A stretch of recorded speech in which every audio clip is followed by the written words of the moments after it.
This is the board game Bonkers from 1978. And if you grew up around that time, you've got that theme song in your head. There's the backside, kind of what the board looks like, and you got a little scoring sheet. Got these little cards that say move ahead certain numbers or back certain numbers, lose turns and score. And you got the pieces there. And then you see the theme song on the back. Parker Brother Runners with its funny twisted trick. You can send you backward to go forward or forward to go back. Oh my god.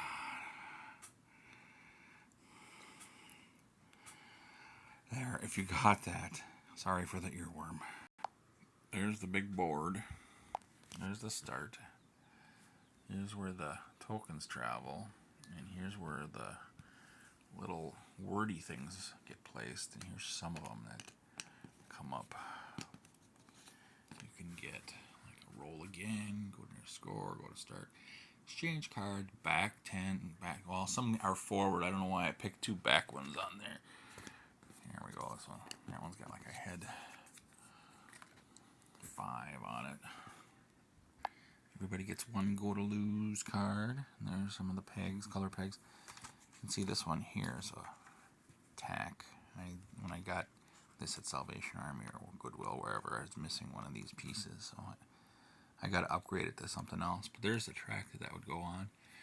And the first to 12, I think it is, wins. Take a look at the rules. There's the rules. Never the same game twice. 1978. Objects score 12 points. It says all the different things there. Each player gets one large lose card to use once during the game. Everyone gets 4 track cards. And places the remaining track cards face down at the holder. That's those over there.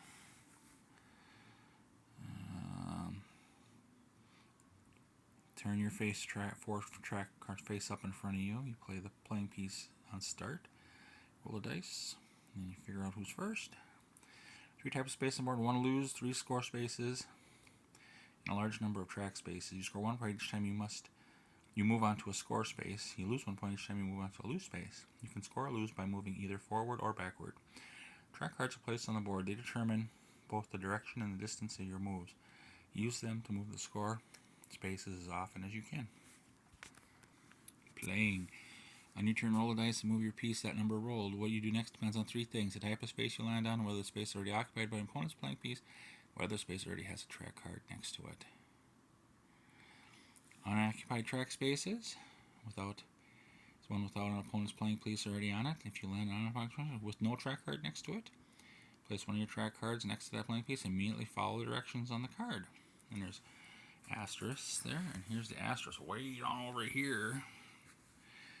Continue moving until you land on a second unoccupied track space with no track card next to it, or an unoccupied score space, or the lose space. On your turn, you may not place more than 1 track card onto the board. If you land on an unoccupied track space with a track card already next to it, do as the card says. And there's the asterisk that's going back over there again.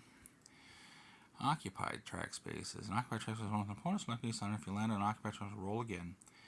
Do not place a track card. If a track card is already next to that space, do not follow its directions.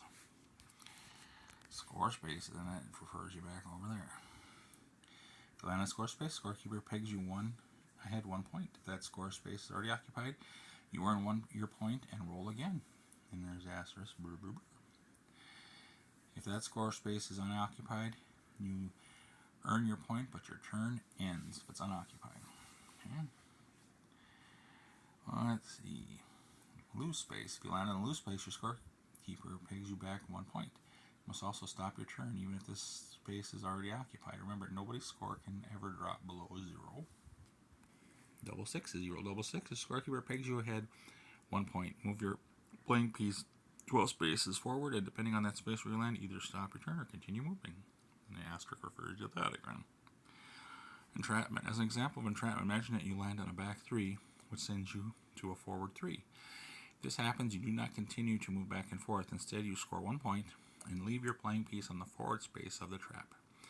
By placing your track cards correctly, you can use entrapment as an excellent scoring strategy. Whatever I said. Exchange cards.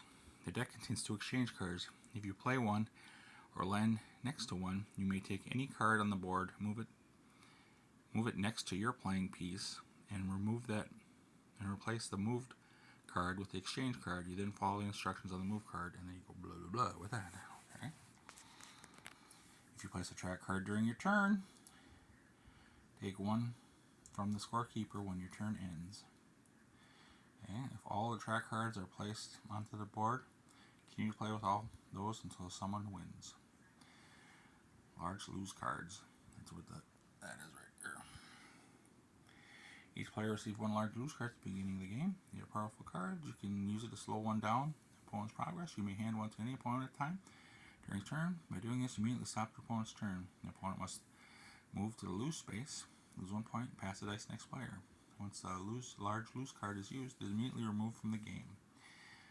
The player to score 12 points is the winner. Okay, that's it on that. Kind of fun, huh? I don't know. I haven't really played it, but that song still goes through my head. Okay, just want to show you this one. See ya.